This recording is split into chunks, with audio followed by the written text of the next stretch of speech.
wreath is called the candle of prophecy. It reminds us of how God spoke to his people through the prophets, offering them the hope of a Savior. It also reminds us of the faithfulness of God's promises so that we can live in hope.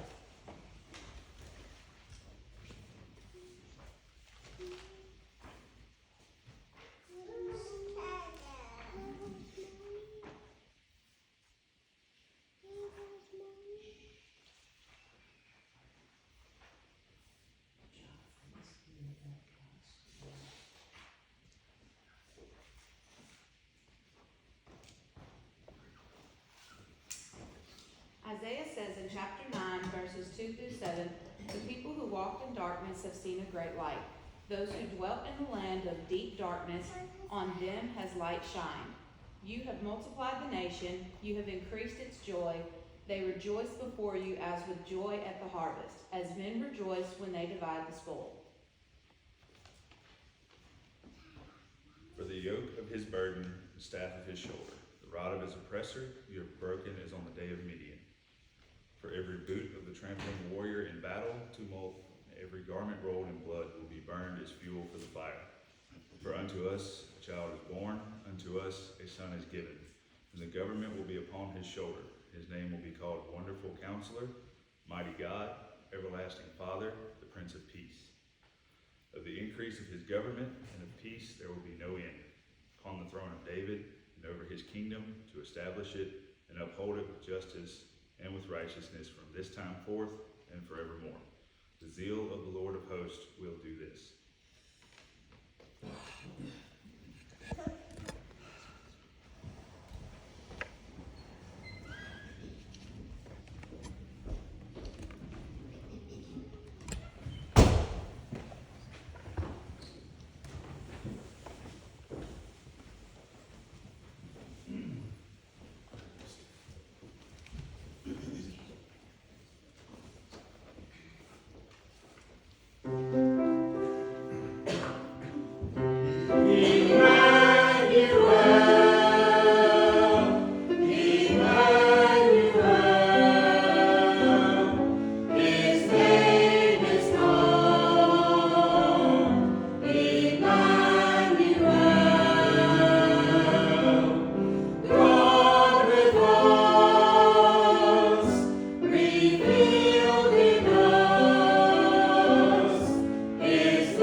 Good morning. Welcome all of you this morning, and those of you who are joining us online as well. And we will begin with our first hymn, 354, O Come, Emmanuel. O come, Emmanuel.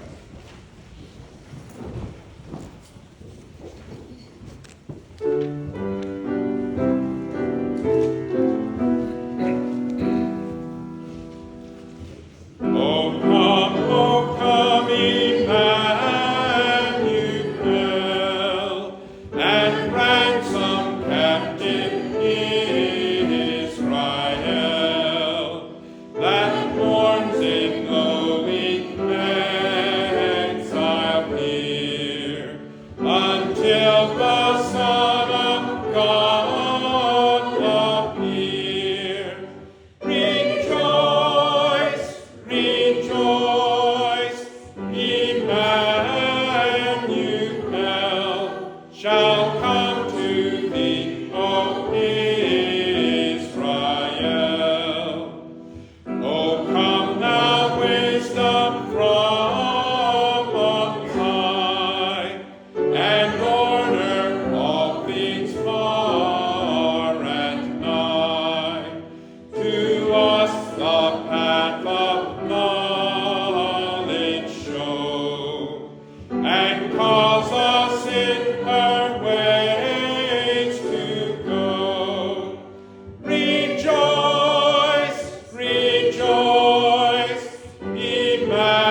disperse the gloomy clouds of night, and death's dark shadows put to flight.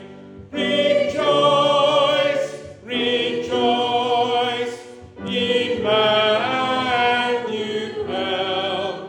shall come to thee, O Israel. The affirmation of faith is the Apostles' Creed. Let us unite in this historic confession of our Christian faith. I believe in God, the Father Almighty, maker of heaven and earth, and in Jesus Christ, his only Son, our Lord, who was conceived by the Holy Spirit, born of the Virgin Mary, suffered under Pontius Pilate, was crucified, dead, and buried. The third day he arose from the dead. He ascended into heaven and sitteth at the right hand of God the Father Almighty. From thence he shall come to judge the quick and the dead. I believe in the Holy Spirit, the holy Catholic Church, the communion of saints, the forgiveness of sins, the resurrection of the body, and the life everlasting. Amen. Glory be to the Father, and to the Son, and to the Holy Ghost, as it was in the beginning, is now, and ever shall be, world without end. Amen. Amen. Please be seated. Are there any special prayer requests this morning?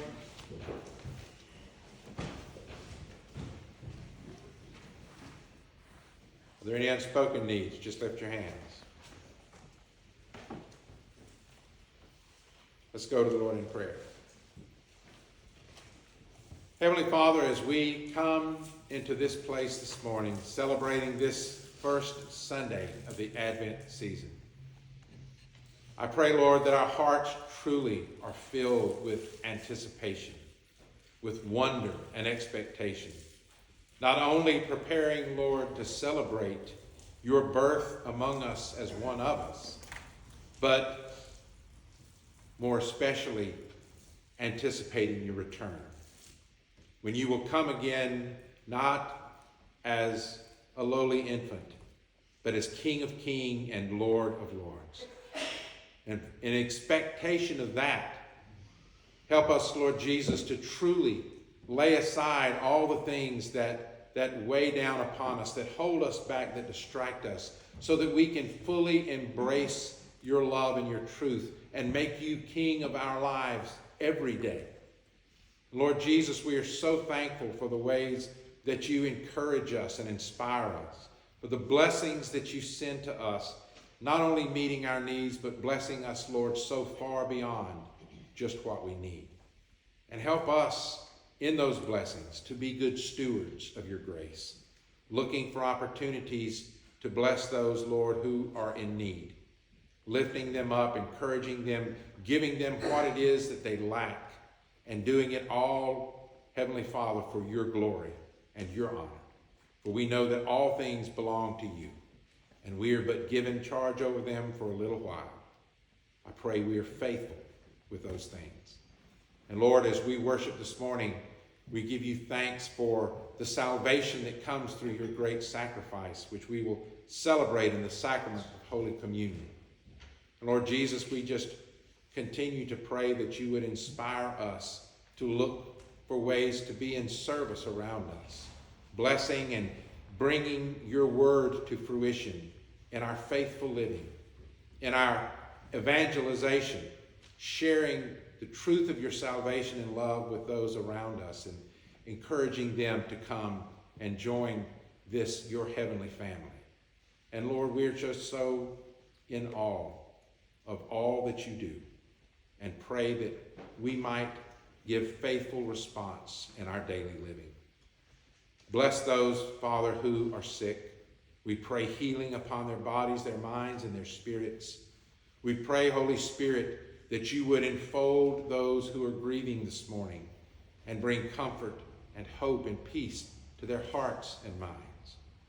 And Lord Jesus, we pray that you would receive our praise and thanksgiving as we continue to worship you in word and in song, that we may worship in spirit and in truth. And so now we lift together our voices, Father, in the prayer our Lord Jesus taught his disciples to pray as we say, Our Father, who art in heaven, hallowed be thy name. Thy kingdom come, thy will be done on earth as it is in heaven. Give us this day our daily bread, and forgive us our trespasses, as we forgive those who trespass against us. Lead us not into temptation, but deliver us from evil. For thine is the kingdom, and the power, and the glory forever. Amen.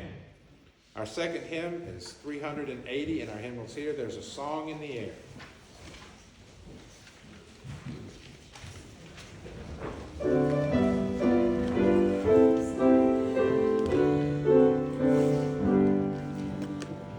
There's a song in the air, there's a star in the sky, there's a mother's deep prayer and a baby's low cry, and the star rains its fire while the beautiful sing, for the manger of Bethlehem cradles the King.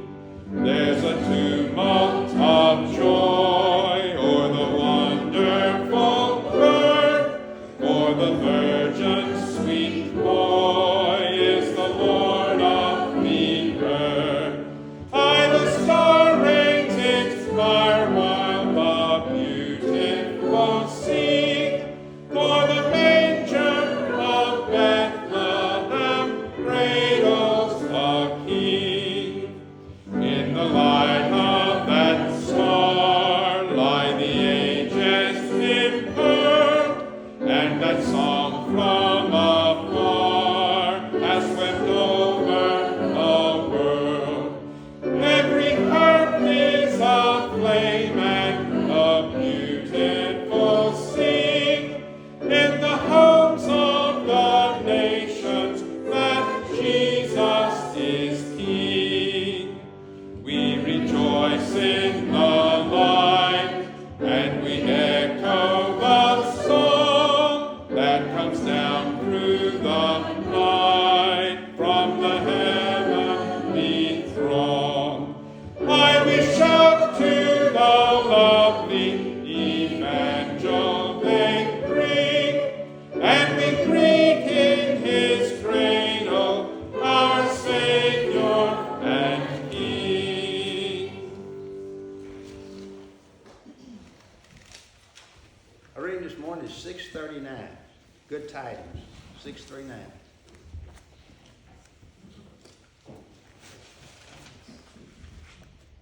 How beautiful upon the mountains, Are the feet of him who brings good tidings, who publishes peace, who brings good tidings of good, who publishes salvation, who says to Zion, Your God reigns.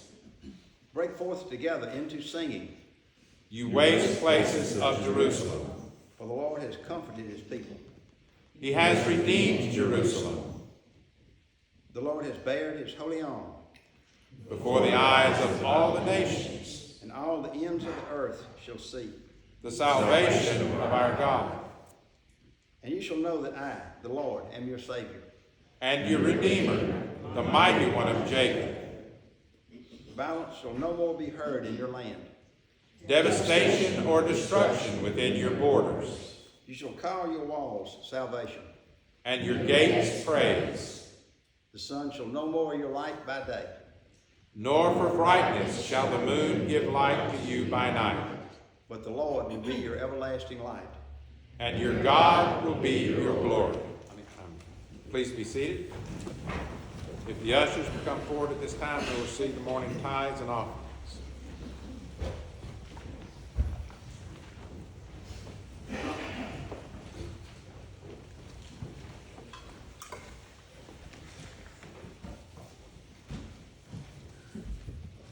Heavenly Father, we are ever mindful of your presence, of your blessings, of your hand guiding us and providing for us.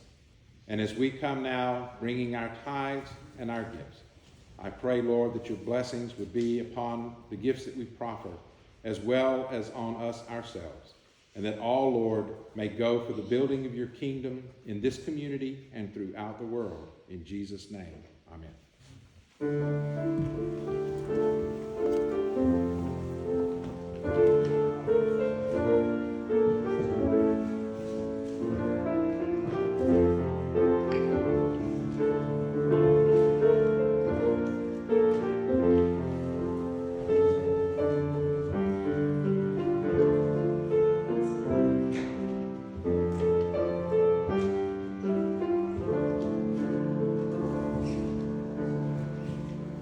Stand.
gospel lesson this morning is from the first chapter of Luke.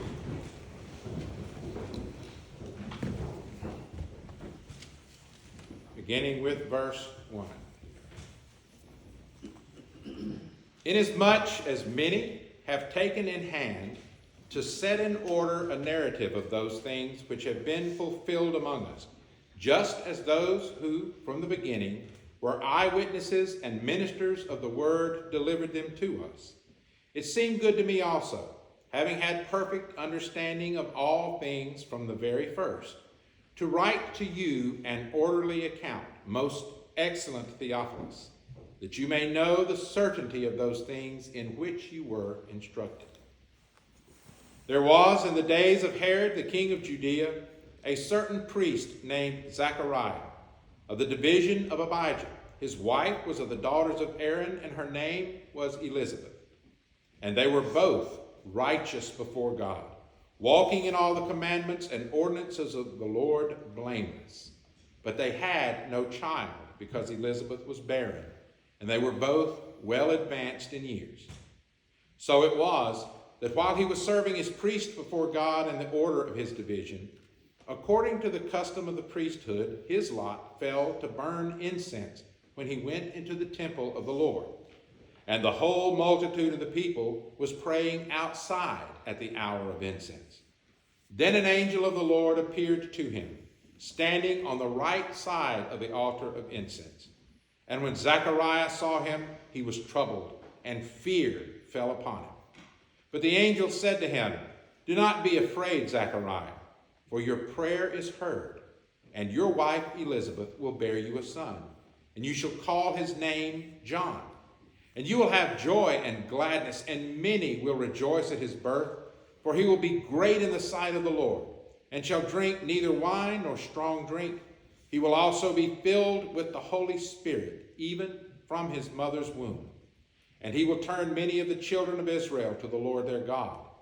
He will also go before him in the spirit and power of Elijah, to turn the hearts of the fathers to the children, and the disobedient to the wisdom of the just, to make ready a people prepared for the Lord." And Zacharias said to the angel, "How shall I know this? For I am an old man, and my wife is well advanced in years." And the angel answered and said to him, "I am Gabriel, who stands in the presence of God, and was sent to speak to you and bring you these glad tidings. But behold, you will be mute and not able to speak until the day these things take place, because you did not believe my words, which will be fulfilled in their own time." And the people waited for Zechariah, and marveled that he lingered so long in the temple. But when he came out, he could not speak to them. And they perceived that he had seen a vision in the temple, for he beckoned to them but remained speechless.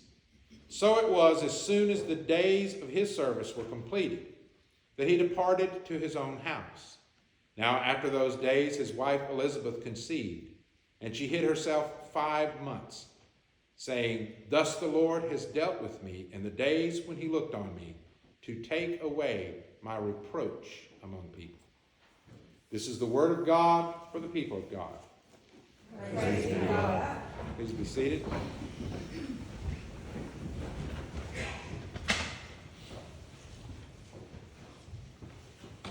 You ever had one of those days? I mean, it starts out really good. Things are rocking along. You're looking like everything's going to go just the way it's supposed to, and all of a sudden it falls apart. I mean, really falls apart. I've had plenty of those days in my life. If you haven't, I've got your share, so you need to step up. But Zechariah was having one of those days. It had started out great. In the rotation of the priest, it was his turn to have this huge honor of being able to go into the temple ahead of the people and to burn incense before the altar to purify it.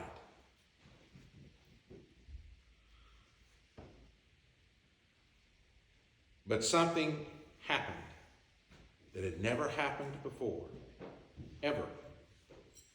since the temple had been built. As Zechariah was there, an angel of God appeared to him. An angel that terrified Zechariah when he saw it. An angel that brought him unbelievably fantastic news that he immediately disbelieved. And that's when his day started going downhill. Because, sometimes we say something that we should just keep to ourselves. Some people, make an art out of that. I know people that tell me all the time, oh, look, I have no filter. Don't brag about that. That is nothing to brag about at all. Words are like a stone that you throw. Once it has left your hand, there's no calling it back. The damage is going to be done, and words can be even worse. So when Zechariah heard that unbelievably wonderful news, he immediately wanted proof. How do I know you're not lying? How can this happen to me? You see how old I am? You know how old my wife is? Well, he got his proof that the angel was telling him the truth. The angel said, you want a sign, I'll give you a sign. You'll be mute until it's all done, until the baby's born. You won't be able to tell anybody about this. And he was. He couldn't share any of the details of this great, exciting thing that happened to him with anybody. What a day. What a day. Now today is the first Sunday in Advent for Christians all over the world. And this is a season of anticipation, of expectation and wonder and promise. And for Zechariah and Elizabeth, all of these things were very powerfully at work as they looked forward to the birth of their first child and at their age. Elizabeth truly was long past the age of childbearing. But she knew that God had blessed her, and she was anticipating the surprise and the joy that her friends and neighbors and family were going to experience when she finally showed herself to everybody. And they learned the news of her great blessing. Because for her, it had been a life filled with shame and embarrassment. Because this was a society where children were seen as blessings from God and a barren womb as a curse. And so, even though Zechariah and Elizabeth were truly righteous people, they were good people, they were completely obedient to the laws of the Lord, the tongues still wagged behind their back. What could they have done to make God so angry that he cursed her with a barren womb? But Elizabeth knew now soon all those whispers and accusations would disappear and wonder would take their place when she revealed what God had done for her. But even with all of her excitement and anticipation, she still didn't know the whole story. She couldn't, because Zechariah couldn't tell her. He couldn't share about the visit from Gabriel, the angel of God, who stands before God's throne. He couldn't share the exciting news that their child was going to be a boy, that he would be under a Nazirite vow from birth. That's what was meant by he won't have wine or strong drink, nor would he ever cut his hair. He was under a Nazirite vow, filled with the Holy Spirit from the womb. He would be a powerful preacher and turn the hearts of so many of the Jews back to their God. Their son would prepare Israel to receive the Lord, and God would call him as a great prophet. This is a great future and promise. You know, we all wonder about our kids, don't we? When they're young, we all worry about what's going to happen. We pray over them. We hope they turn out to be good people and choose careers and spouses that are going to help them live comfortably and safely and well, or at least well enough not to have to move back in with mom and dad, right? We even hope that they're going to do something that will leave a mark for generations to come. that their lives will be productive and maybe even change things for the better. But all we can do really is hope and pray over them and try to live that example before them. But this was not a problem for Zechariah. He knew exactly what his son was going to become. He knew that his son would be named John, that he would be a powerful prophet and preacher, and that all of Israel would know his name. But he could not share that news with anyone. When I was reading over this scripture, preparing this sermon, I thought about Nick last week for Boys Bible Study. He called it, his throat was really raw and sore, and he said, I can't come. He said, it hurts me to speak. He said, but it hurts me worse not to. Well, you know, that's what Zechariah was going through. Now, that's kind of foreign to us today because we go, well, what's the big deal? Just write it down. Couldn't do that. There were only a handful of people who knew how to read and write. They were taught by the priests, yes. And they were all men. He could write all he wanted to if he could write, but Elizabeth couldn't read it. Elizabeth couldn't know. After being shocked into silence at the appearance of that angel in the temple, now he was forced into silence for all of this time, waiting for the baby to be born. You know, it seems like silence is feared by a lot of people. And while, yes, it was a punishment for him, in a different way, it was also a blessing because he had to spend that entire time communicating with only one person. Only one. And that was his Lord. He could communicate with God. He could pray and listen. Silence in our society is like a terrible thing. We have to fill every moment with noise, right? We got silence. Put the earphones on, put the earbuds in, crank the radio, do something, right? We've got to have noise, but silence really can be golden. If Zechariah had kept silent before the angel, he would have been able to tell everybody. But at that moment, as righteous as he was, remember, when we read about these people in the scriptures, they were just people. He was no Superman. He was no superhero. He was just a man who did what he was supposed to do, who remained faithful to God. But in that moment, his doubt was greater than his hope. And that fear of the angel immediately turned into, yeah, right. Do you see how old I am? No. And he didn't believe. And Gabriel was stunned. Did you catch that? Gabriel was shocked that anyone, especially a priest of God whose piety and righteousness and goodness had brought this great blessing upon him and his wife. How could they doubt God's promise or God's power? You can hear it in his response. I am Gabriel who stands before the throne of God. How dare you doubt what God has sent me to tell you? I came to tell you all of this great good news. And this is the response that I get? Come on.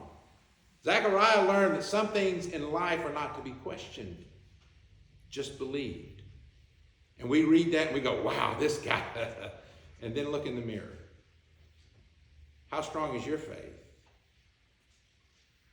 Do you believe the things that Jesus has promised us? But see, there was something even greater in Gabriel's message than the fact that it was going to be a boy, that he was going to be a great prophet, that he was going to be favored by God, that his name would be John. All of the things. There was something even greater in what the angel told him. The angel said, he will prepare the people for the coming of the Lord. Zechariah knew that Messiah was coming.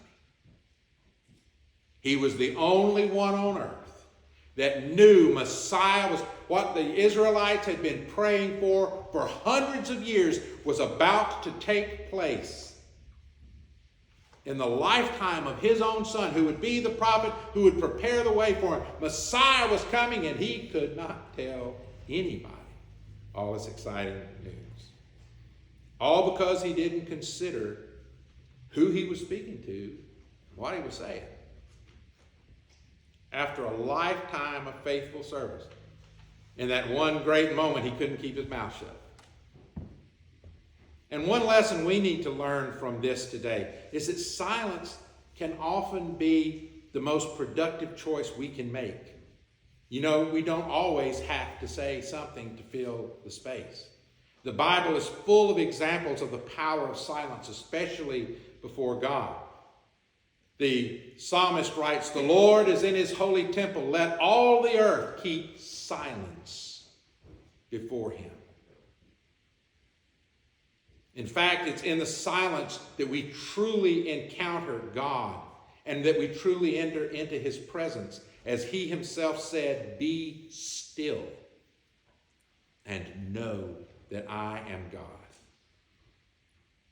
I think, too, sometimes in our society we use all of this noise and busyness in order to try to look like we're really doing something.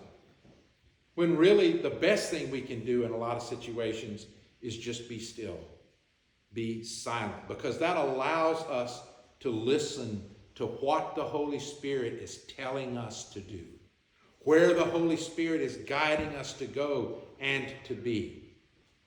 Silence is a powerful tool of those who are truly wise. But it's something that modern Western society just tries to eradicate with noise, noise, noise. Now, there is a time to speak. Communication is the most powerful tool we have to build and to grow relationships, talking about issues and hopes and dreams with those who are important to us. But we should also remain silent and attentive when someone else is speaking to us. And before we speak, we should take a moment to think about our words. Who's going to hear them? Not just the person in front of us we're talking to, but who else is going to hear what we say? And how are they going to receive those words? Zechariah was forced to silence for at least 10 months, maybe even a year. If you read, he had to finish his cycle of service as a priest at the temple and wait until that was over to travel back home. And then the 9 months of waiting until the baby was born. But when his tongue was finally loosed, go on and read that. The Holy Spirit filled him and spoke through him, and he spoke words of joy and prophecy and power. He'd had a lot of time with God. Silence prepares us to speak, and to speak things that matter. And when people know that we weigh our words, that we consider what we're saying rather than just, filling the space with meaningless babble, then our words carry a lot more influence with them. Because there is, and y'all have heard me say this before, this ought to be a banner that we put over our bedroom doors as we walk out every morning. There is a difference between having to say something and having something to say. A big difference. Taking a moment in silence to consider what, if anything, we're going to say enables us to speak words that are life-giving, that have comfort and healing in them. Words that will encourage and inspire and offer hope and forgiveness. One of the most wonderful Christmas carols we sing is Silent Night, Holy Night. All is calm, all is bright round yon virgin, mother and child. Holy infant, so tender and mild. Sleep in heavenly peace. Not turmoil, sleep in heavenly peace. And peace is what Christ brings to our life. Peace is what we're reminded of in this Advent season. He comes as the Prince of Peace, not to bring peace to the world, that will be when he returns, but to bring peace to the hearts of all God's people, that in the midst of all of this going on, no matter how chaotic that may become, our souls are at peace because we know who we are, we know whose we are, and we trust the promise that he has given us. So the image of that quiet moment between Mary and Joseph and the baby, wrapped in cloths, laid in that feeding trough in that stable, that's a very powerful image for us. Mary and Joseph looking in wonder at the Son of God, who has come into the world as one of us while the world is asleep all around them, unaware of what has just happened. It's a reminder to us that God does not always speak and act through earthquakes and terrible shattering peals of thunder. In fact, those are rather rare.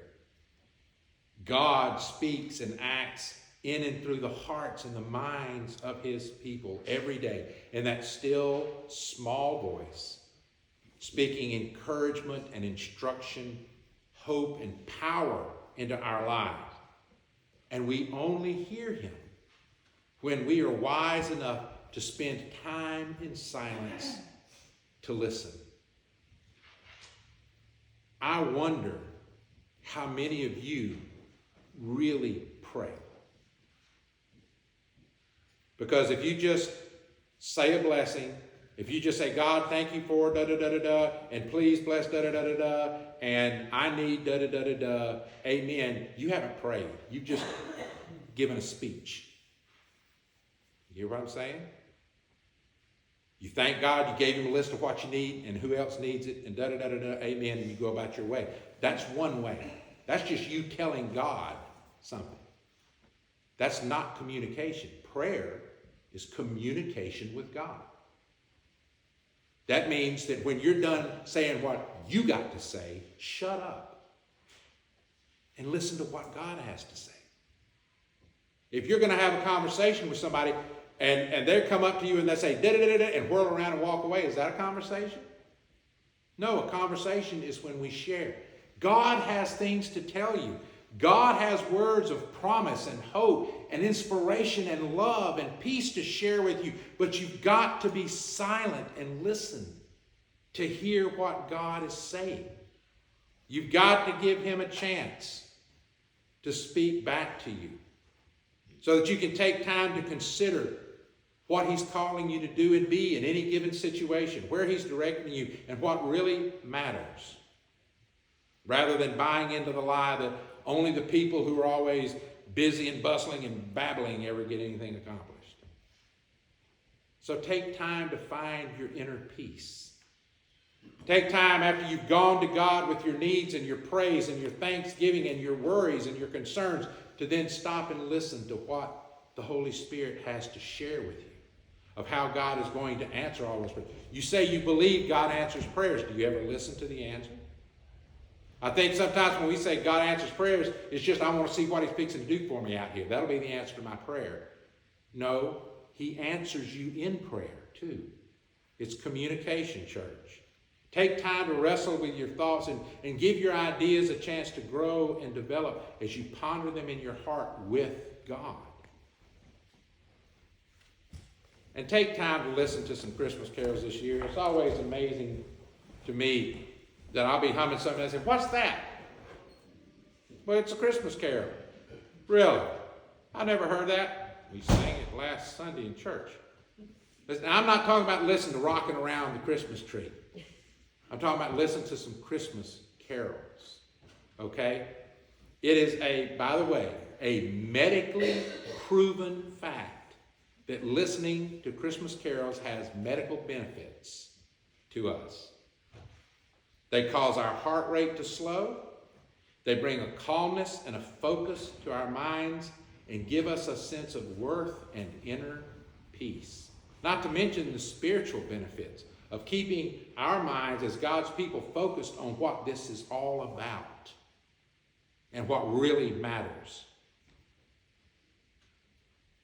So as we start this Advent journey today that'll take us all the way to the manger in Bethlehem, enjoy the anticipation and the excitement of the season. Take in all the preparations that people make around you to celebrate this first coming of Jesus as a baby. And then embrace the anticipation and the excitement and the reality of his return, that's our true Advent. That's what we are waiting for, is for Christ to come back again. Remember and celebrate the amazing realization that God loved this world so much that he sent his only Son to come among us and to die in our place to save us from our sins. We're reminded of that in another one of our beloved Christmas carols, O Little Town of Bethlehem. You need to learn all the verses to carols, by the way, not just the first one. Because the second verse says, how silently the wondrous gift is given. So God imparts to human hearts the blessings of his heaven. No ear may hear his coming, but in this world of sin, where meek souls will receive him, still the dear Christ enters in. And in the silent moments of this holy season, as you focus on his presence with you and the presence of the Holy Spirit within you, listen to what God is saying to you, because you will certainly hear the Holy Spirit guiding you on this journey. And you just may hear an angel speaking words of hope, words of comfort, words of peace, and words of promise. Our closing hymn is Come Thou Long Expected Jesus, 360.